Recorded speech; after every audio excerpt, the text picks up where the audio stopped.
माँ शारदे को नमन। साहित्यिक सचेतना के सभी रचनाकारों, साहित्य प्रेमियों, सनातन प्रेमियों, श्रोता दर्शकों को साहित्यिक सचेतना की ओर से राय सिंह भंडारी द्वारा हार्दिक अभिनंदन।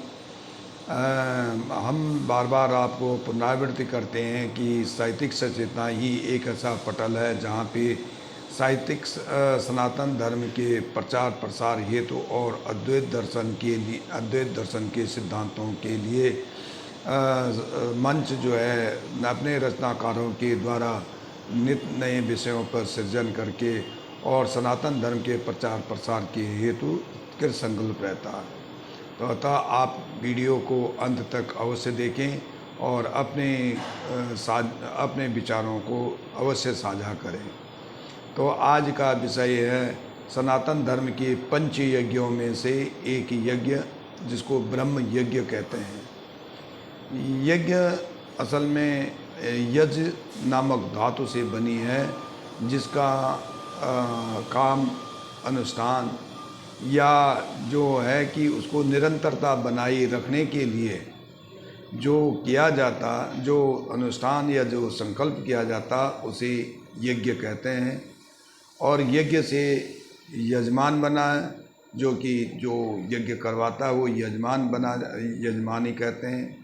और ये यज्ञ जो हैं 5 तरह के होते हैं। जिस प्रकार से पंचभूत हमारे पास है, पृथ्वी आकाश वायु अग्नि जल और पृथ्वी, उसी प्रकार हमारे पास 5 प्रकार के यज्ञ होते हैं, जिसमें कि आप ब्रह्म यज्ञ है, भृति यज्ञ है, देव यज्ञ है, अतिथि यज्ञ है।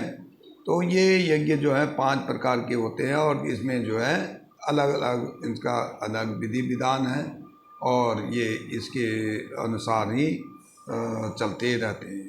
तो आज का विषय है ब्रह्म यज्ञ। तो सनातन की परंपरा अटूट इसके सिद्धांत, सनातन की परंपरा अटूट इसके सिद्धांत, पंचयज्ञ की संस्कृति अखंड इसके दृष्टांत। ब्रह्म यज्ञ भृति यज्ञ हो, देव यज्ञ या पितृयज्ञ, अतिथि यज्ञ संपूर्ण कर जीवन सफल नितांत।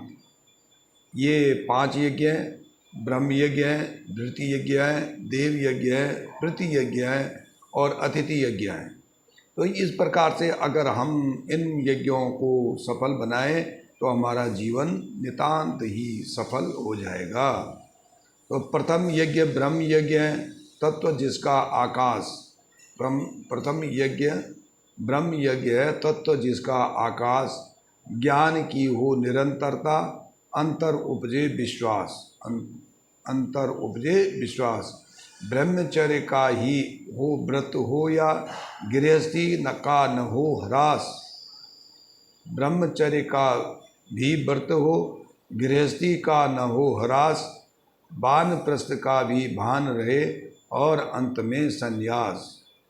सृष्टि में जड़ से ऊंचा चेतन है, चेतन से में ऊंचा जीव और जीव से ऊंचा मानव है, मानव से ऊंचे हैं पितृदेव। पितृदेव से ऊंचे देवता, देव से महान है अपने त्रिदेव। त्रिदेव ही ब्रह्म हैं, पढ़े नित्य पुराण उपनिषद और वेद। इस जगत में प्रकृति प्राण परमात्मा में जो है सबसे ऊपर जो है पदार्थ है। पदार्थ में 2 प्रकार के होते हैं, जड़ और चेतन। जड़ तो जड़ है, चेतन में फिर चेतन में सबसे जड़ से ऊपर चेतन होता है और चेतन से ऊपर जीव होता है और जीव से ऊपर जो है मनुष्य होता है। तो मनुष्य से ऊंचा पितृदेव, जिनके कारण कि हम यहाँ धरती पर आए हैं, और पितृदेव से ऊपर हैं ये देवता लोग। देवता लोग से ऊपर हैं ऋषि और ब्रह्म यानी तीनों देवता, ब्रह्मा विष्णु महेश और ऋषि लोग, जिनके कारण उनको आहुति देने के लिए उनका ब्रह्म यज्ञ कहा जाता है। और ब्रह्म यज्ञ ही ये जो ऋषि यज्ञ है उसी को गुरु ऋण से हम मुक्त हो सकते हैं ब्रह्म यज्ञ से। और हमें जो है नित्य नए पुराण उपनिषद संध्या वंदन कीर्तन भजन इसमें लगा रहना चाहिए। ब्रह्म यज्ञ ही प्रथम यज्ञ शब्द रूप में जो ओम, ब्रह्म यज्ञ ही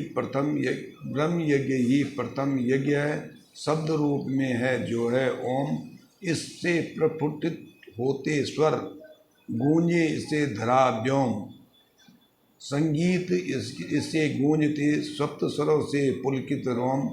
गुरु ऋण से मुक्त हों, वेद पाठ करें नित होकर मौन। यज्ञ का मतलब ये हवन से नहीं है। यज्ञ का मतलब है कि आपकी जो कर्मशीलता है, आपका जो सिद्धांत है, वो एक निरंतर बना रहे। हम वेद पाठ और उपनिषद के पुराण उनको पढ़ें और उनके बताए मार्गों पर चलें और उनके उपदेशों को हम आत्मसात करें। यही यज्ञ का मूल मंत्र है और इस पे ही हमारी सनातन संस्कृति टिकी हुई थी। धन्यवाद।